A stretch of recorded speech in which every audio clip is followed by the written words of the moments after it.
Empreinte, une émission conçue, présentée par Abdelkrim Tazarout, réalisée par Kamel Oularbi, chaque vendredi de 10h à 11h sur Alger Chaîne 3.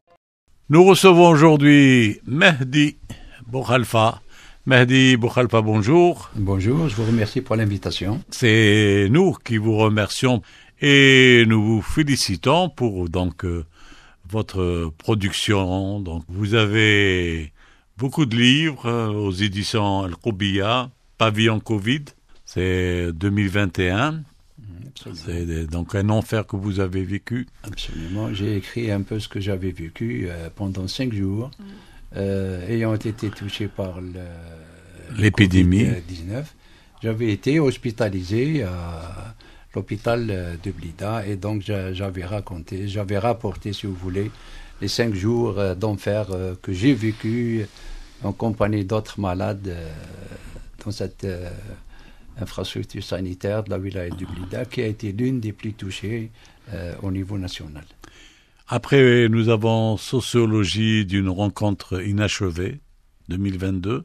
Oui, donc je revenais un peu sur les effets sociaux et économiques du Hirak. La Kantara, Al-Kantera, donc pardon, il était une fois Bablouette. Oui,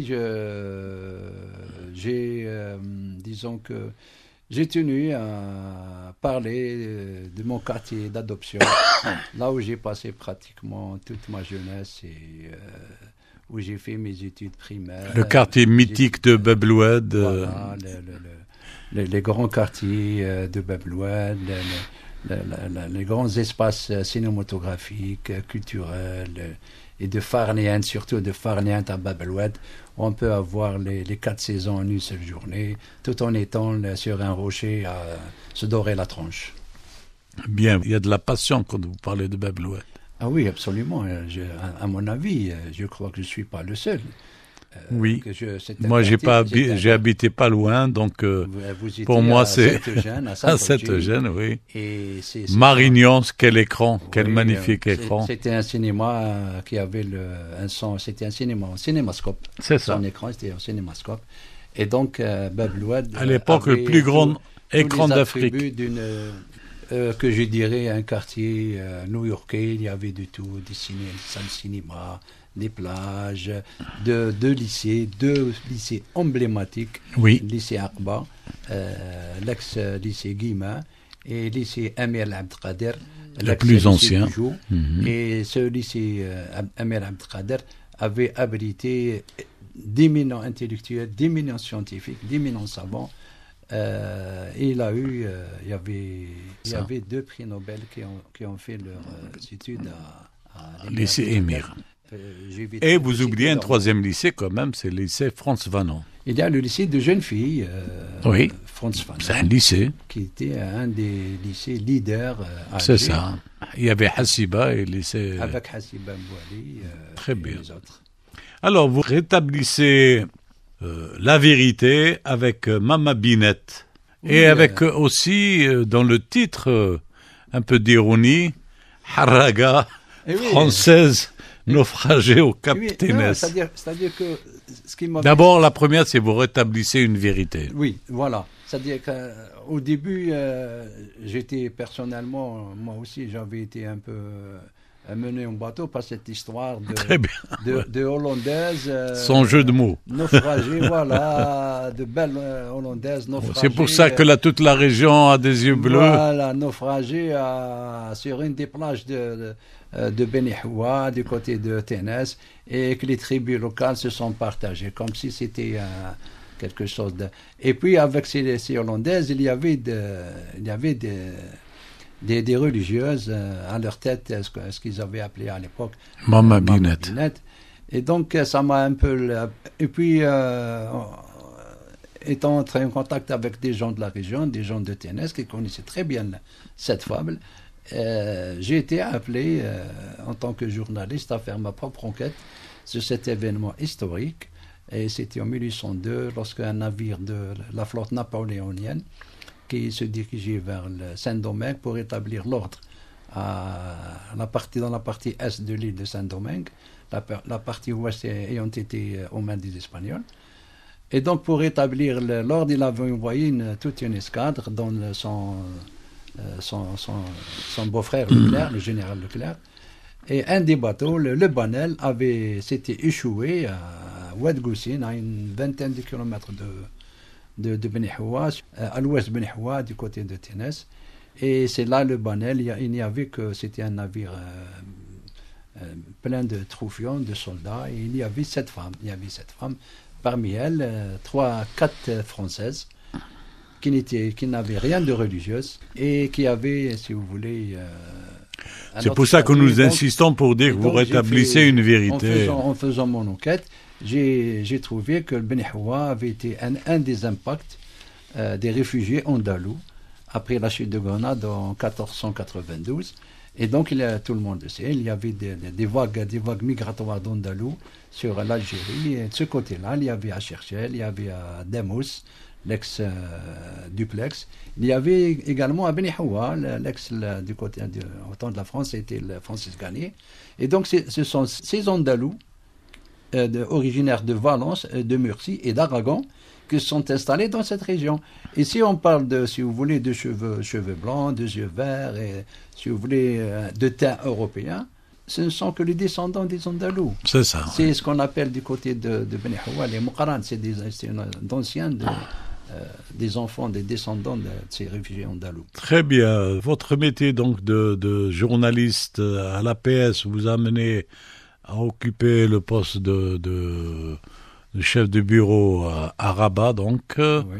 Et donc vous connaissez très bien la maison, le Marzen, et vous en avez fait après 2 ouvrages, 2 essais. Oui, le premier, c'est Marzen, Maroc, retour aux années de plan en 2022, et qui sera suivi par le Maroc et nous, un difficile voisinage en 2024. Voilà, donc 2 ouvrages, 2 essais sur le Maroc. C'est un pays que vous connaissez bien, donc.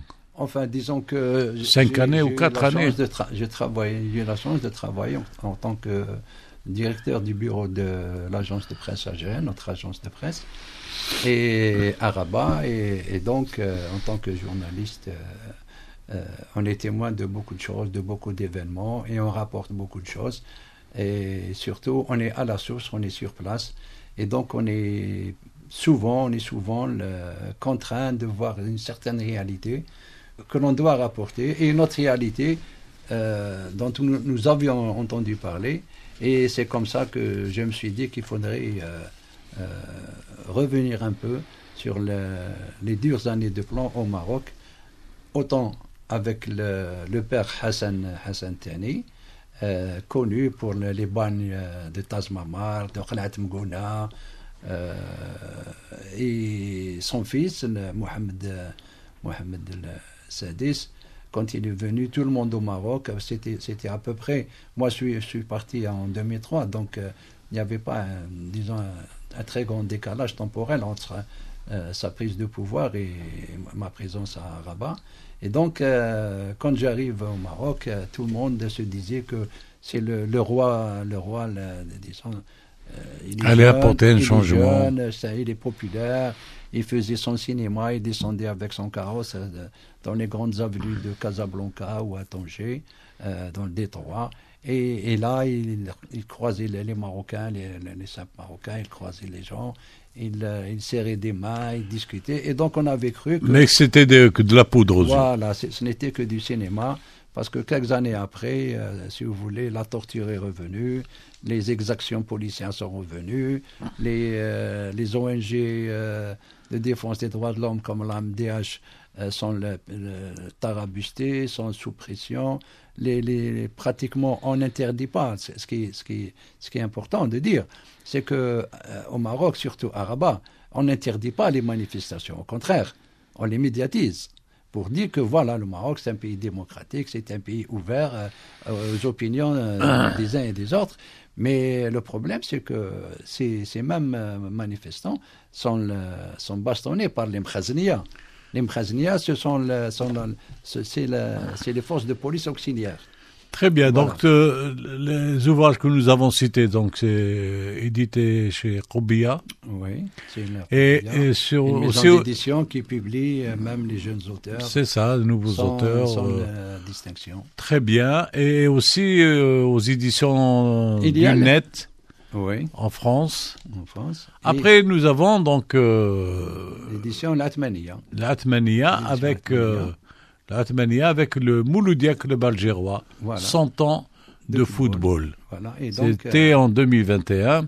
Le Mouloudia aussi, c'est une histoire d'amour. oui, c'était justement avec mon ami Saïd Selhani, qui est plus expert que moi en football et en sport en général. D'ailleurs, c'est une des plumes les plus respectables Du monde sportif. de l'information sportive. Oui. Et il a à son actif plusieurs ouvrages sur le sport national, sur l'équipe nationale. Et donc, on s'était dit qu'avec le centenaire du Mouloudia, il fallait bien faire un bouquin, parce que sur le Mouloudia, il y a 2 bouquins, il y a 2 ouvrages. Un sur Rabah Sadrullah, Allah yarhamou, les splendeurs du Mouloudia. Si vous voulez, c'est un peu des anecdotes sur le club. Et il y a également Ami Mouloud Jazouli, Allah yarhamou. C'était le secrétaire général du Mouloudia, et c'est celui qui a accompagné le club pratiquement de 1932-33 jusqu'à sa mort. Et donc, on s'était dit qu'avec le centenaire, il fallait bien qu'il y ait et le Mouloudia, un c'est le football et la révolution aussi. Voilà, un ouvrage sur l'histoire du Mouloudia, non pas sur les résultats, non, bien sûr. mais un ouvrage. Il y a aussi Abdelnour Belkhir qui a écrit. Abdelnour Belkhir a écrit également qui était prof de sport au lycée Al-Oqba et qui a collaboré avec le Moudjahid et Horizon. Lycée Oqba, il est très connu, d'ailleurs il a dirigé plusieurs grands footballeurs de l'Isma et du Mouloudia. Son fils aussi. On lui passe le bonjour. Oui, Abdelnour. Et donc, qui a entraîné l'équipe de la presse, le football de la presse. Qui a entraîné l'équipe de la presse, l'équipe de l'Organisation nationale des journalistes sportifs algériens, l'ONGSA, avec Youssef Tazir et plusieurs amis, Amin Louli, Abdelkader Khalfat, que je salue ici également. Donc le Mouloudia, c'est votre club de cœur aussi, votre club. Oui. Le club aussi d'Amr Zahi. Oui, un club d'Amr Zahi, et surtout c'était le club surtout de Hadj Marizq, Cheikh Barzqi. Ouais. Et moi, c'est-à-dire que nous avions voulu avec Saïd Selhani tirer intérêt sur cette histoire de qui est le club le plus ancien, le club algérien le plus ancien. CSC ou le Mouloudia? Entre le CSC et le Mouloudia. Non, c'est-à-dire que les gens ne comprennent pas. Le problème, ce n'est pas qui est le plus ancien. Le Mouloudia, c'est le doyen du club algérien. Pourquoi doyen? Parce que dans ses statuts, c'est le premier club musulman à l'époque coloniale. Il faut bien comprendre les choses. Ah ouais. Le Mouloudia, ce n'était pas un club bien noir. C'était un club musulman, et ses statuts spécifiaient bien cette dimension. Il ne faisait pas partie des associations sportives inclus dans le championnat. Oui, le Mouloudia est doyen tout simplement parce que c'est le premier club musulman et non pas plus. Très bien. C'est ça. Ce n'est pas une question de je suis plus ancien que toi, non. Le problème, c'est que le Mouloudia, c'est un club musulman sportif de musulmans pour les musulmans. C'est ça. Et le Mouloudia ne fait pas partie si vous voulez, de la loi française sur les associations de 1905. C'est ça. Le Mouloudia ne fait pas partie de toute la différence est là. Ah oui, toute la différence est là. Il est doyen parce que c'est le premier club musulman, musulman. C'est ça. Et puis après, il y a eu l'USMO en 1926. En principe, il y a aussi le CS Constantine en 26, l'USM Belida en 32, il y a le Harrach vous remarquez bien qu'il y a Union Sportive Musulmane, l'USM, l'USMB, l'USMO, le Harrach, USMMC, Union Sportive Musulmane de Maison Carré. Et puis il y a l'USMA, nos amis d'Al-Qsba. Union Sportive Musulmane, ils n'ont pas Médina. Ils n'ont pas Médina comme non, l'Union Sportive Musulmane, c'était des Algériens, c'était des gars d'Al-Qsba qui ont créé l'USMA. الجمعية المسلمة الجزائر Union ça. sportive musulmane. Pourquoi Musulmane. non On l'a transformé en Médina. Et oui. On arrive à Révolution du 22 février, bien sûr, c'est le Hirak Oui, sur le Hirak. aux éditions Shihab en 2019. Et vous nous venez pour nous parler d'un livre à paraître aux éditions L'Athmaniya. Ça s'appelle Mosquée. C'est l'histoire Alger, des mosquées. l'histoire des mosquées d'Alger. Et ça, c'est vraiment un ouvrage très intéressant. Vous nous plongez vraiment dans l'historique des mosquées. Oui. Et fatalement, donc, dès qu'on parle d'Alger, des mosquées, nous parlons du colonialisme français, de l'envahissement donc, oui, absolument. De absolument. l'Algérie, Oui. de la destruction systématique des édifices religieux musulmans, donc des mosquées. Et vous rétablissez encore, cette fois, certaines vérités. Oui, il faut dire que dans la littérature algérienne, on a très peu parlé du sort réservé aux lieux de culte musulmans par la colonisation française. Quand j'ai commencé à travailler sur ce projet... il y a deux choses importantes au culte musulman. Donc, les mosquées, les médrasas, les écoles et les zaouïas. C'est très important. Si vous permettez, vous commencez par quelque chose, genre d'avertissement, quelque chose d'important. C'est à peu près le pilier de votre ouvrage. C'est le leitmotiv de l'ouvrage. C'est signé par le comte de Bourmont. Vous nous direz après qui est cette sinistre, personnage. Je vous garantis et vous fais une promesse formelle, solennelle et inaltérable que vos mosquées, grandes et petites, ne cesseront d'être fréquentées comme elles le sont maintenant, et plus encore que personne n'apportera un changement, d'empêcher aux choses de votre religion et de votre culte. Voilà. Une promesse qui ne sera jamais, bien sûr. C'est justement, c'est la raison pour laquelle j'ai mis un sous-titre de mon ouvrage, de mon projet, la promesse non tenue du comte de Bourmont. C'est ça. Qui était le chef de l'expédition, du corps expéditionnaire français en Algérie. Et donc, quand vous venez de citer sa promesse, une promesse elle a été faite sous forme d'affiches placardées devant toutes les mosquées de la Casbah. Et Dieu savait pour un peu tranquilliser les Algériens. Pour dire aux Algériens, aux Casbaoui, que les mosquées, les lieux de culte des Algériens ne seront pas touchés. Mais ce n'était qu'un stratagème. Ce n'était qu'un stratagème pour calmer un peu les Algérois, parce que les premiers édifices qui avaient été l'objet du marteau et du burin, c'était bien les mosquées d'Al-Qasba. Mahrousa. Et donc, j'ai tenu à revenir un peu sur cet épisode dramatique pour les Algérois, la destruction systématique de presque toutes les mosquées d'Alger. Les belles mosquées d'Alger. Écoutez. Les grandes belles mosquées et les petites. Voilà. À l'entrée de l'occupation, dès les premières semaines de l'occupation française de l'Algérie, moi je parle de la Casbah, je parle d'Alger, mais c'était à peu près la même chose qui s'est passé dans les... Vous parlez aussi des villes d'Oran, Voilà, c'est à peu près ce qui s'est passé un peu à Oran, à Tlemcen, à Constantine, c'était ainsi qu'à l'ouest du pays, à l'est du pays. C'est-à-dire que c'est surtout sur Alger qu'il y avait beaucoup d'informations, il y avait beaucoup de choses à dire. Et vous donnez des chiffres, bien sûr. Voilà, et donc, c'est-à-dire qu'on retrouve dans certains écrivains espagnols, comme Diego de Aydo, qui avait... on le soupçonne même d'avoir été lui-même Cervantes. Diego de Aydo, dans un de ses ouvrages sur Alger, il parlait de 167 mosquées.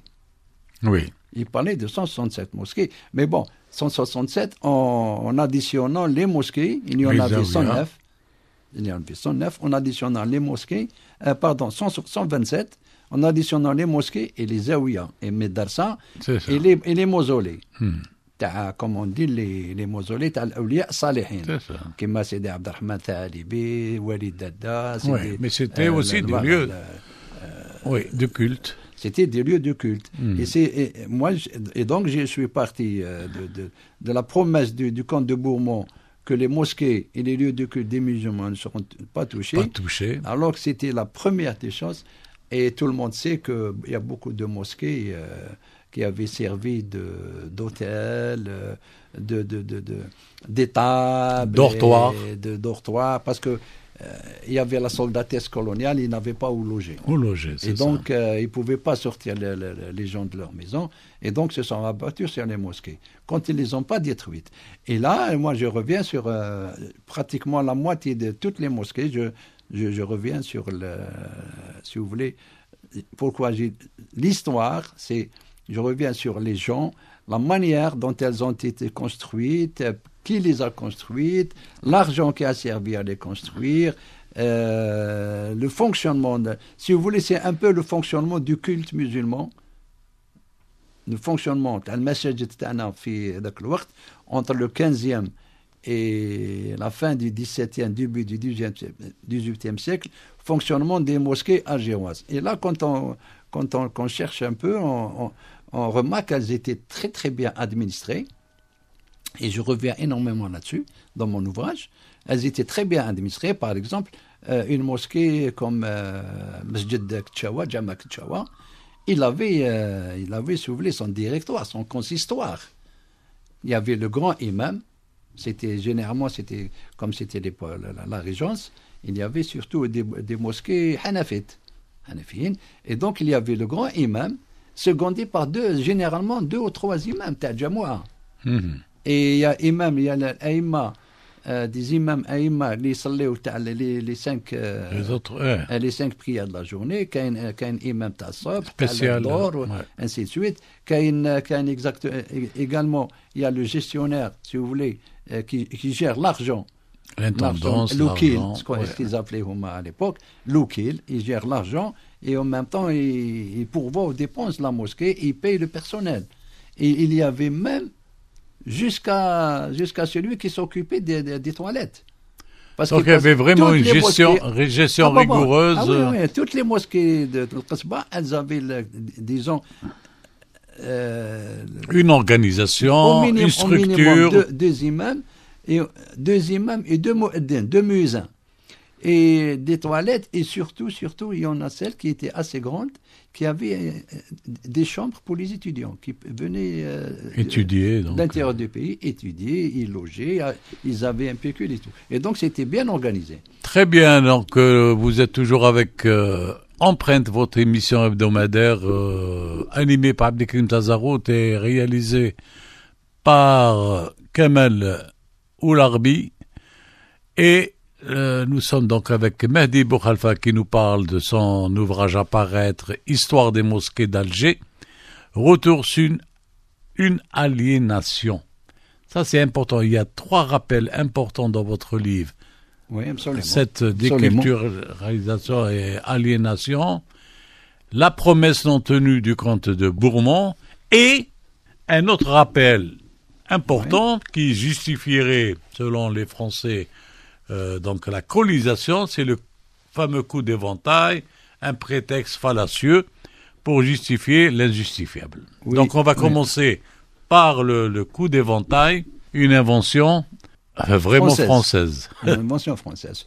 Si vous voulez, si on peut faire une métaphore entre 1827 et nos jours, si vous voulez, c'est que le consul français à Alger avait mal rapporté l'événement au roi Louis-Philippe. Ouais.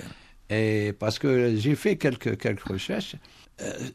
Vous savez, on a beaucoup fabulé sur le coup d'éventail. Certains disent que le dey d'Alger, Hussein, avait tapoté l'épaule de Duval avec son éventail pour lui dire, si vous voulez, un peu familièrement, dit, vous avez oublié mon argent.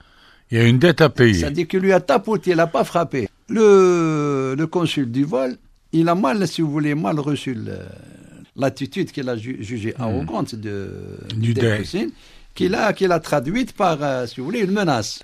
Il m'a frappé. Oui. Et donc, tout est parti de là. Et ajouter, si vous voulez, disons, la manière dont l'information avait été rapportée par le consul, par le diplomate français, à la cour de Paris. Oui. Et donc, si vous voulez, ça a un peu exacerbé les choses, d'autant plus que cette question de dette, commerciale, détenue par l'Algérie sur la France, c'est ça. Elle datait pratiquement de presque 30 ans. C'était bien avant, l'arrivée de Napoléon Bonaparte. C'était du temps du Dey Hassan, qui avait vendu du blé à l'armée française, à la France, par le biais les associés Bouchnach et Bakri, les associés qui habitaient ici à Alger, du côté de l'actuel, pour situer un peu leur maison. Oui, bien sûr. Vous êtes là pour ça. Leur maison était du côté du côté du café Malakoff, Kawet Malakoff. Ils habitaient une très très belle maison. Chacun avait sa maison, mais c'était un peu le quartier de la basse Casbah, là où il y avait les palais des Dey et des Raïs. Et donc, ils avaient joué sur ça. C'était un prétexte. C'était un prétexte. Et parce que la somme totale, c'est 14 millions de francs. Parce que vous le dites dans votre ouvrage, pourquoi c'est un prétexte? Parce qu'il y avait déjà un rapport du ministre de la Guerre, Clermont-Tonnerre. Oui. Ce rapport, il est clair, sans équivoque. Alger doit périr si l'Europe veut être en paix. Voilà, absolument. C'est pour tous ces motifs que je vous supplie, en s'adressant donc au roi, de prendre une détermination par suite de laquelle vous vengerez la chrétienté en même temps que vos injures. Voilà, donc absolument. Tout était prêt. Tout était déjà formaté. Formaté, planifié. Parce que si on revient un peu à l'époque napoléonienne, Napoléon, dès 1802, dans un message au Dey Mustapha, qui lui réclamait justement le paiement de la dette commerciale, les 14 millions, c'est 14 millions de francs de l'époque. Bonaparte, imbu de sa personne, a très mal reçu la lettre du Dey Mustapha, et il lui a répondu, d'ailleurs je la publie dans un de mes ouvrages, dans mon prochain ouvrage, il le menace carrément dans ses lettres de venir carrément prendre possession d'Alger. C'est ça. Et donc, quelques années après, comme un fourbe, il envoie le colonel du génie, Vincent-Yves Boutin, comme espion à Alger en mai 1808. Il n'était pas le seul. Oui, il l'envoie ici avec mission de prendre, de cartographier tous les points faibles de la ville d'Alger, qui était le Mahrousa, qui était connue, elle était bien gardée, on l'appelait la bien gardée, le Mahrousa, de prendre une cartographie tous les points faibles d'Alger, avec la connivence du consul de Boitainville, qu'on retrouve dans l'affaire du Banel, le navire Banel. Et il s'est fait passer comme le cousin du consul du Boitainville. Et pendant 2 mois, mai-juin, il a ratissé un peu la côte algéroise. Il s'est rendu plusieurs fois à Sidi Fradj. Et il a vu que... Pas uniquement, parce que moi j'ai débarqué à Alger de ce côté-là. J'ai lu un document d'un rapport d'un espion dans la côte Bougiotte, où il y a, comme vous dites, une cartographie. D'abord, il a parlé du port de Béjaïa, etc., en disant que c'est vraiment très protégé pour les... Difficile.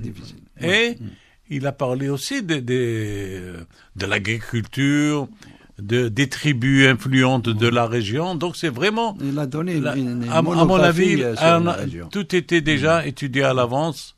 Oui, tout a été programmé, tout a été fait par les Français. Et donc, il est dit, parce qu'il s'agissait de l'islam et du christianisme, que un des objectifs, si ce n'est pas l'objectif premier, c'est rouvrir les portes au christianisme en Afrique. C'est à partir d'Alger.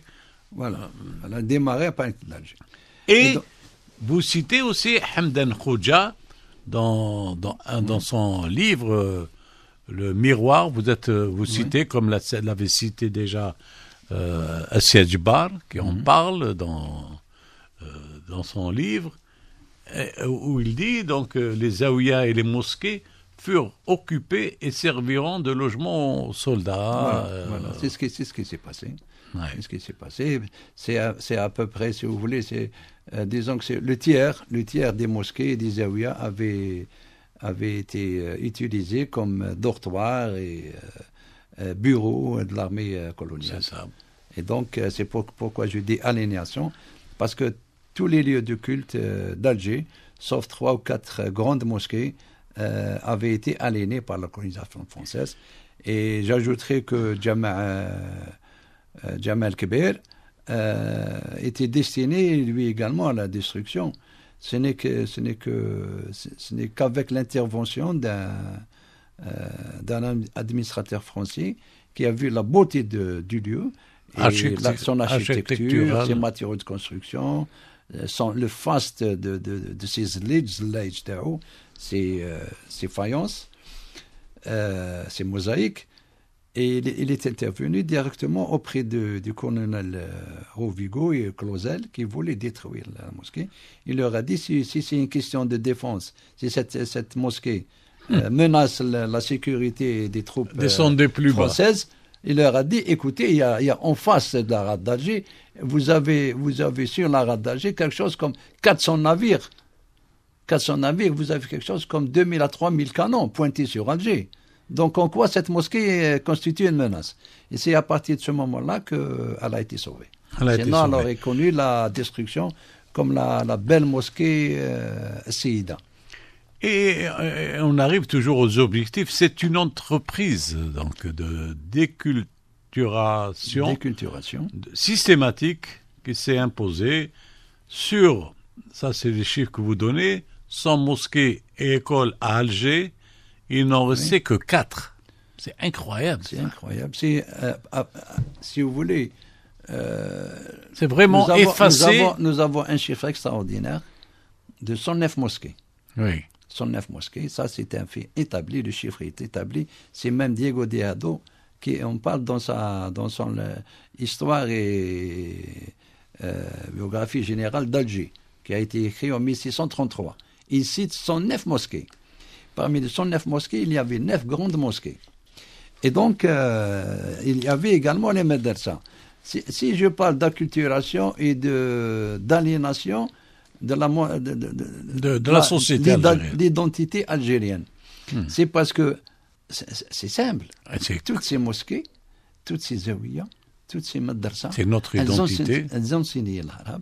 Elles ont enseigné la religion, elles ont enseigné la philosophie, elles ont enseigné pas mal de choses. Et Alger, à l'époque, comme toutes les grandes villes du pays, c'était des villes de lettrés. C'est ça. Ouais. D'ailleurs, je vais vous donner une anecdote. Dans les anciennes mosquées détruites par la colonisation, il y avait la mosquée Makaron. On l'appelait comme ça. Les Algérois, les Kasbaouis, appelaient Masjid Makaron. Pourquoi Masjid Makaron? Tout simplement que cette mosquée avait une grande médersa qui était, si vous voulez, quelque chose comme un CEM.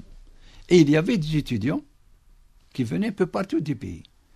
Et cette médersa avait également une petite hostellerie, des petits hôtels où les étudiants logeaient.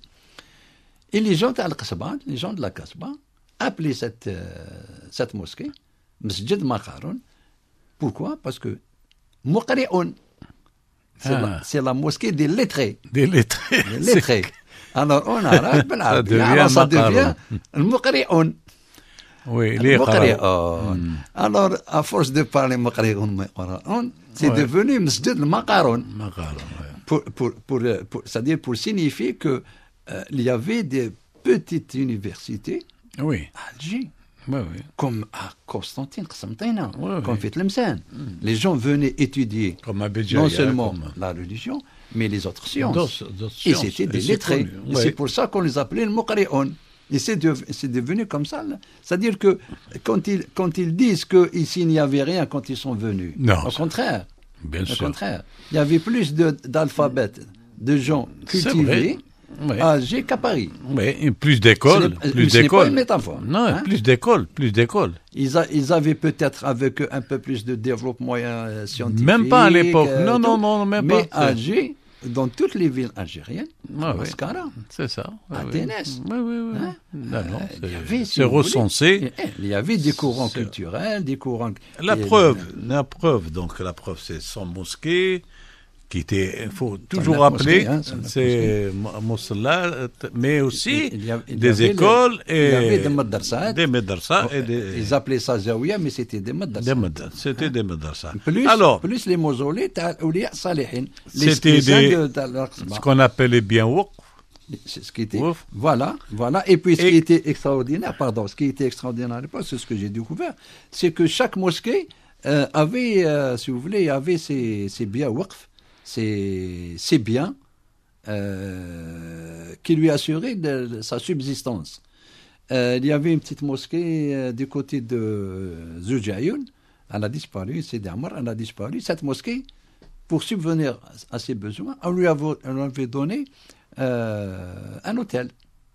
Un hôtel qui était un des hôtels les plus sélects d'Alger à l'époque, où il y avait surtout de grands voyageurs, de grands intellectuels qui passaient La nuit. leur séjour à Alger. Ouais. Et l'argent de cet hôtel servait à financer les dépenses, les dépenses de la mosquée. Donc, tous ces biens waqf sont donc déclarés biens français Ils ont été déclarés comme bien français, notamment comme la mosquée. dès le début de la Jama. colonisation. Voilà, comme Jama Safir, Jama Safir avait des terrains agricoles, في بوزريعة, des terrains agricoles, des vergers, et la vente des produits agricoles était directement versée au budget de la mosquée, qui assurait ainsi la paye, si vous voulez, la paye Des enseignants oui, et la paye de ses du employés, personnel. les imams, les C'est muezzins, ça. les enseignants, et ainsi de suite. Voilà. Donc nous sommes toujours avec Mehdi Boukhalifa, donc Histoire des mosquées d'Alger, un ouvrage à paraître aux éditions donc Athmania. Et c'est un essai, hein, moi je l'ai perçu comme ça, un essai à portée pédagogique, très bien documenté, très bien analysé, et c'est vraiment un ouvrage à lire, à faire lire. Vous entamez votre ouvrage, Mehdi Boukhalifa, avec le chapitre « Au temps de la Régence ». Et là, on découvre ce qu'était vraiment Alger, ce qu'était l'Algérie, Oui. parce que contrairement à ce qu'a dit le président français Macron, ce pays existait bien avant la colonisation, et vous commencez avec ce chapitre. Oui, donc c'est un peu pour donner un peu, si vous voulez. Un pays qui était, donc il y avait l'harmonie, de l'ordre, Voilà, pour donner oui. une idée. Une architecture. Voilà, absolument. Donc c'est surtout pour donner une idée de ce qu'était Alger, la ville d'Alger à l'époque. Ce n'était pas comme elle était, si vous voulez, perçue de l'autre côté de la Méditerranée, la rive nord de la Méditerranée, mais c'était une ville bien structurée. Elle avait un urbanisme, il y avait de l'ordre, il y avait, si vous voulez, une ville prospère qui vivait tranquillement son temps et où on trouvait de tout. Alger, à l'époque, se suffisait à elle-même. Les premiers Français, les premiers intellectuels français, les premiers auteurs français qui sont venus à Alger ont été étonnés. Parmi eux, les frères Goncourt. Ils ont été étonnés de la richesse de la ville, ces maisons très très bien construites, très belles, ces marchés d'étoffes, les habits des gens. C'était une ville très cosmopolite à l'époque, avant que les Français ne viennent. C'est ça. D'ailleurs, je parle parmi les mosquées que j'énumère, je reviens sur mon livre, il y a Masjid al-Kettan, Oui. la mosquée du lin. Du lin. La mosquée du lin, c'est parce que le Kettan en arabe, c'est un peu de tissu, mais c'est exactement le tissu. Et le lin est une étoffe. Voilà. C'est le lin. Et donc, Ouais. si vous voulez, c'est cette grande mosquée, qualité. Exactement, absolument. Et cette mosquée, elle a été construite vers 1650. Vous Voilà. imaginez? Elle a été construite en 1650 à côté d'un marché spécialisé dans la vente du tissu, du lin, qui était, si vous voulez, qui venait d'Inde. C'est ça. Et c'est extraordinaire. Je ne pense pas qu'il y ait eu quelque part Je crois en que Europe vous citez une autre un mosquée. marché réservé aux grands tissus, Ouais. comme le lin. Je ne pense pas. Non. Et vous citez une autre mosquée encore plus ancienne, qui a Ouais. été construite, je ne me rappelle plus la date, mais plus ancienne, je crois, 1720, 1000... Il y a, ce qu'on dit un peu la plus ancienne, c'est un peu sa Jama Sidi Ramadan, Oui, qui est une mosquée berbère, hein, construite par les Algérois, avant l'arrivée des frères Barberousse à Alger et le début de la Régence, vers 1520-1530. et donc après vous dressez la liste avec donc toute l'historique, Voilà. la liste Je des vois mosquées bien. Voilà, d'Alger. Voilà. On a vraiment l'historique, vous faites la Absolument, description et en plus c'est illustré, c'est vraiment illustré. Je reviens si vous voulez, pour donner un peu une idée des mosquées qui existaient à la Casbah, qui C'est avaient ça. été détruites par la colonisation. Alors on revient, si l'ordre chronologique, c'est la fin de la Régence, c'est les massacres et les destructions. Voilà, la fin de la Régence. Ça aussi c'est C'était une la destruction. période noire. Voilà. Entre 1830 et 1860, c'était pratiquement C'est systématique. l'aliénation de la culture algérienne, la culture de ce pays qui avait été, si vous voulez, pratiquement détruite, pratiquement Oui. massacrée. Et c'était Déjà la population de moitié, Oui. elle a été... Elle a été. Écoutez, non, c'est-à-dire qu'avant les années 60, il y avait les pires épidémies qui avaient fait, si vous voulez, coûté quelque chose comme 3 à 4 millions d'Algériens morts par les épidémies. Pas uniquement les épidémies, Mais avant ça, c'était les années 60, entre 1860 et 1868, avec les épidémies, la faim, le typhus. Il y avait les massacres, les massacres d'Algériens. c'est ça, bien sûr. Il y avait Bien les sûr. Enfuma, du Dahra, etc. Et ça, c'est sûr, si vous voulez, c'était des crimes de guerre, c'était des génocides. Mais il y a aussi le génocide culturel. Ah oui, J'appelle le génocide culturel. C'est un génocide. Pratiquement fait table rase Sur tout ce de qui est tout ce qui était identité la culture, arabo-musulmane, l'identité religieuse des Algériens. culture algérienne. Et il y avait plusieurs mosquées, même Jama Kchawa, qui a été détruit et reconstruit en chapelle, la chapelle Saint-Philippe.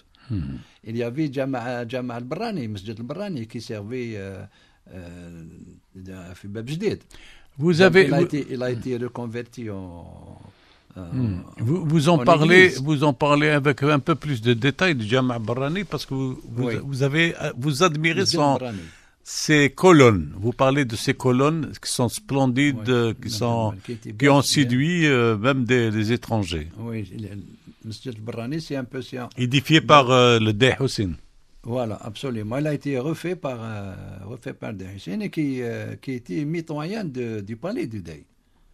Ouais. Bab Jdid, et c'était Masjid Barrani pour le simple fait qu'il a été construit, si vous voulez, en dehors des murailles de Oui, de la ville. c'est vraiment la Et donc, périphérie de Voilà, et donc c'est l'un des plus beaux édifices cultes, religieux.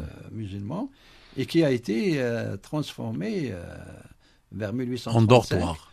Non, elle a été transformée en Vous le dites. église, en petite église.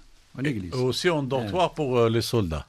Au début, après, elle a été reconvertie Carrément. en église, tout comme la mosquée Ali Bitchin, Oui. qui était devenue également une église. Et c'est l'une des plus belles à Alger, la mosquée Ali Bitchin. Ah, vous en citez des mosquées. Hein. Oui, je cite La mosquée Ali moitié. Pacha, édifiée en Il y avait 1750. Oui, il y avait beaucoup de mosquées. La mosquée Souk al-Qtan, Sur le Qtan. dont on a parlé. Et puis, ce sont... Écoutez, je vais vous donner quelques noms. Hein. Alors, il ne faut pas se priver de ce plaisir. Oui. Il y avait la mosquée de Hammam Yatou, rue de la Casbah. Il y avait la mosquée de Sidi Rahbi, ou Ben Kemkha, rue Bab el-Oued. Il y avait la mosquée d'Ar al-Qadi, entre la rue de Bab el-Oued et l'impasse du Corbeau. Il y avait la mosquée Shemmaïn, la mosquée des fabricants de bougies, oui. Rue Bab el-Oued. Il y avait la mosquée Zanqat Lallahum, à la rue Lallahum, qui était la fille du roi de Koukou, laquelle fille du roi de Koukou avait été épousée par Ali Béchine. Oui. Et donc il y avait la mosquée Ali Khouja, la rue Bisson, anciennement mosquée Sidi Betra. Moi j'aimerais bien Mehdi Boukhalifa, que vous nous parlez, parce qu'il y a un épisode important d'une rébellion, d'une défense de la mosquée Kchawa. Quand même, voilà. les Kasbaouis, comme tu les appelles, ont résisté au changement de statut, on va dire. Oui. Non, c'est-à-dire que voilà, on revient un peu, si vous voulez. C'est en quelle période? C'était en 1833. Oui. Si vous voulez, on revient à la promesse du comte de Bourmont. C'est ça. Hein, le mensonge du comte de Bourmont, quand il avait placardé des affiches au niveau de la Casbah, pour dire qu'on va pas toucher, que leurs mosquées ne seront pas touchées. Et ce qui s'est passé avec la mosquée Kchawa est tout simplement révoltant, parce que 2 ans après l'entrée des Français à Alger, il y avait le colonel Rovigo qui est venu. Il a dit à l'imam de la mosquée Kchawa qu'il faut que nous allons évacuer les lieux. Nous allons prendre possession de cette mosquée. Le soir même, tous les Kasbaouis étaient au courant, et donc tout le monde a occupé la mosquée. C'était une résistance c'était vraiment. Hein, et ils ont fermé les portes sur eux. C'est un épisode important. Ils ont fermé les portes sur eux, ils ne voulaient pas sortir. Et puis il y avait la chiourme, il y avait la soldatesque française. Ils ont si vous voulez, ils ont fait le siège de la mosquée. Et ils ont utilisé de gros moyens, ils ont cassé des portes, c'était de grandes portes, vous savez, à l'époque, ce n'était pas des petites portes comme celles de maintenant. Et donc, ils sont entrés de force, et il y a eu, si vous voulez, des affrontements. Il y avait une résistance farouche des Kasbaouis pour défendre leur mosquée. Il y a eu des affrontements, et il y a eu énormément de morts. Et c'était le colonel Rovigo qui avait mené cette attaque. Et après, Kchawa est devenu l'église de Saint-Philippe.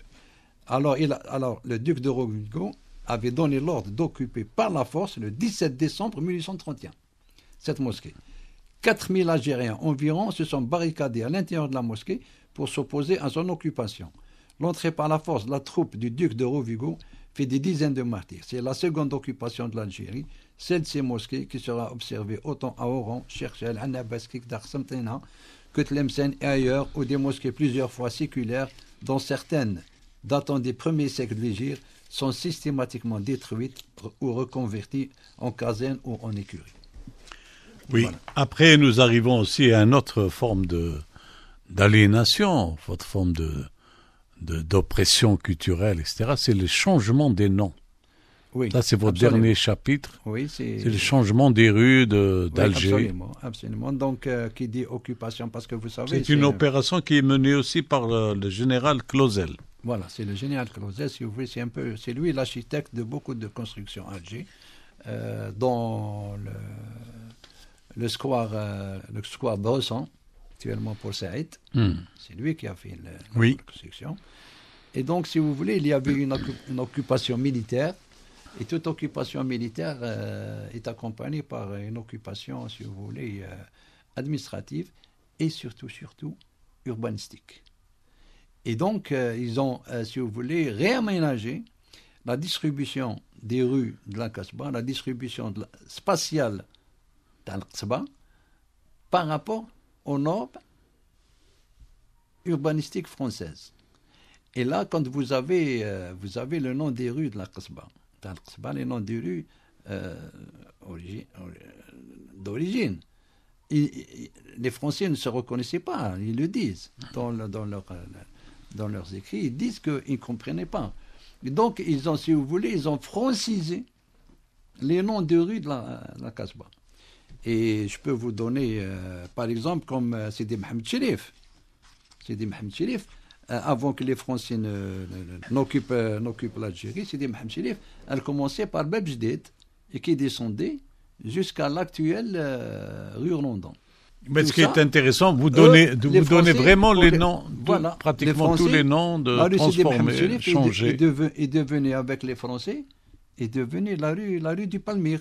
Si vous voulez, un peu, c'est la rue à côté de la mosquée de Mohamed Chérif.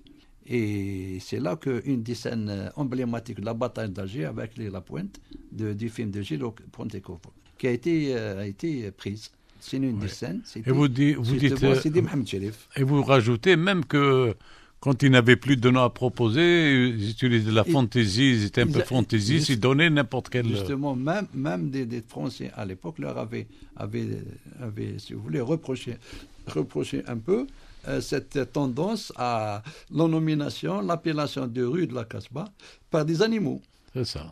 Par des animaux, c'est ainsi que c'est devenu la rue du chameau, la rue si vous voulez, la rue du lézard, la rue des pyramides, la rue de terre. C'est l'œuvre... Pour vous donner seulement une petite idée, alors nous avons Houmet Bab Azoun, c'était le quartier de Bab Azoun. Oui. Houmet Bab Azoun, quartier de la porte d'Azoun, Rahba, le marché au grain, Souk Sfarine, le souk des chaudronniers, Fondouk al-Azara, le fondouk des palefreniers, Souk Dkir. Tout ça, c'est devenu des noms français. Alors, rue Bab-el-Oued, c'est Houmet Bab-el-Oued, quartier de la porte du ruisseau. Oued el-Kharish, Dar Nahas, c'est la maison du cuivre, la fonderie d'Alger. Ouais. C'est là où a été fondu et construit le fameux Baba Merzouk. C'est ça. Le fameux canon Baba Merzouk. Bien. Le cher ami Mehdi Boukhalifa, c'est important, c'est beaucoup de choses à dire. Je conseille à nos amis auditeurs dès qu'il est bien sûr en vente, édité, c'est bientôt. Le temps passe vite, mais je ne peux pas passer au questionnaire sans parler que l'hommage que vous rendez à Amr Zahi, enfant de cette région de la Casbah. Énorme artiste, Ouled Sidi Abdelrahman, immense artiste, et vous lui rendez hommage, pratiquement un bel hommage à la fin de votre ouvrage, intéressant ouvrage. Alors, le questionnaire, mer ou montagne? Mer. Le plat? Medgoug. C'est quoi ça? Medgoug, c'est un plat traditionnel fait à Ténès. C'est un peu de la viande hachée, c'est un peu un quart d'œuf, oui, enrobé de viande hachée avec de la sauce blanche du poulet. Ça doit être avec la sauce blanche. C'est un peu si vous voulez, un peu l'équivalent de mtouam. Ah, il faut nous inviter à déguster ce plat. Il est de Ténès. Oui, on le fait qu'à Ténès. Ouais, magnifique, on apprend des choses. Alors, vos auteurs préférés? Ah, j'ai sauté le fruit. Ah, les dates. Les dates. Alors, l'auteur algérien ou français? L'auteur algérien, c'est Mouloud Faraouna. Oui. Oui. À étranger, on va dire. Henri Miller. Oui. Alors, la chanson que vous pouvez écouter en boucle. Et on a tellement... Le titre B. Oui, Beatles. Et le chanteur préféré, algérien ou étranger? Amr Zahi. Très bien. L'expression que vous aimez, en arabe ou en français?